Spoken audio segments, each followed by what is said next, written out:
Chapter 4. Bring the dog, Charles asked. He wasn't sure if he had heard that right. Mr. Green nodded. You can keep him on your lap while we run for the scene. Mrs. Davis seems he'll help you feel more comfortable on stage. Charles grinned down at Cooper. Let's go, pal. He led the dog up the stairs. Cooper trotted along happily on his stubby little legs. Yes! I was hoping we could go up there. I like the look at that.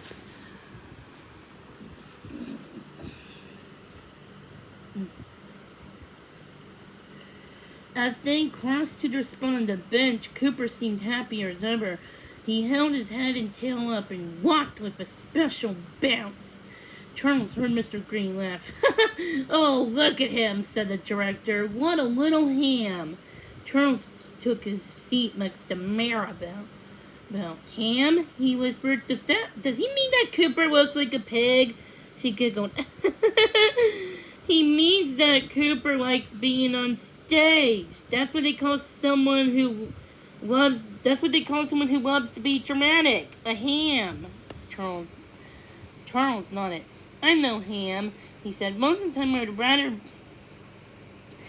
be doing just about anything else. He pulled Cooper onto his lap and petted the puppy's soft fur. Mr. Green clapped his hands. Everyone ready? He asked. Let's take it from the top of scene 2. Just as she had earlier, Maribel turned to Charles. I've never seen Papa so angry before, she said. What do you suppose is the matter? I don't know, said Charles, but it has something to do with a man named Ebenezer Wetmore. The words spelled out easily this time. Charles and Maribel went on with their dialogue, and for the first time on stage, Charles said every one of his lines perfectly. How could he could tell how surprised Maribel was, and he snuck a glance at Mr. Green. He saw the director grinning. Charles felt more comfortable on stage than he ever had before. The warm laid of Cooper on his lap and the laid of little puppy gazed up at him as he spoke. Made everything seem normal. He almost felt like he was in his own living room, talking to Lizzie, with Buddy on his lap. Magnificent! Mr. Green applauded loudly. And the rest of the cast joined in. And now, let's run through the song. This song, it used to be so peaceful, started out as a duet between Charles and Maribel. But then the other Smith family members joined in. And Mrs. Davis bumped a few chords on the piano. Ready? She called out, and it used to be so peaceful up here on Turkey Hill, sang Charles. His voice was stronger than usual, and he hit the high note right away. Mrs. Davis talking. But storm clouds are brewing, Maribel leaned back, reaching to pat Cooper. And I know you feel it too. Right in time, Cooper sat up on Charles' lap and let out a mournful howl. Charles wanted to laugh along with everyone in the audience, but he did his best to stay in Tyranner and stick along the song. It's a darker day now. Here on Turkey Hill, he stayed, squashing down his nipples.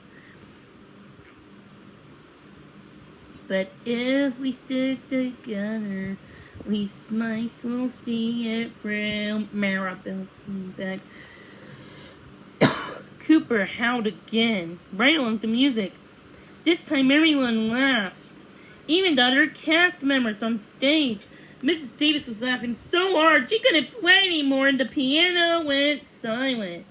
Cooper hopped off of Charles' lap, shook himself, stretched out his front legs, and stretched out his front legs with his little behind up in the air if he were gonna bow.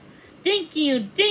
I'm so glad you can all tell what I'm door I am. The laughter grew louder as everyone applauded and cheered.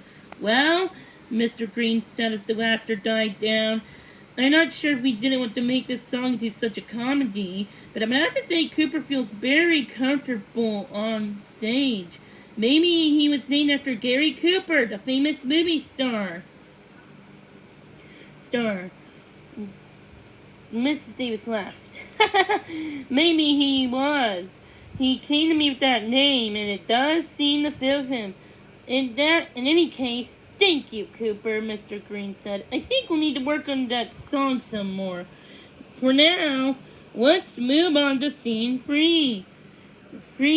Charles was relieved to be able to leave the stage and let the next group of actors take over. It was great that he had done it well, but he had enough for now. He headed down the steps with Cooper. Charles! He peered into the direction of darkness. Mom? Hi, honey. His mom gave him a hug. That was amazing. I finished my errands, so I got here early to pick you up. Mr. Green always says it's fine for parents to watch. She leaned over to pet Cooper. And this little guy was really something else. I never saw a dog steal the show like that before. Charles smiled down at Cooper. So you like him? He asked his mom. He's completely adorable, she said. Guess what? Charles asked.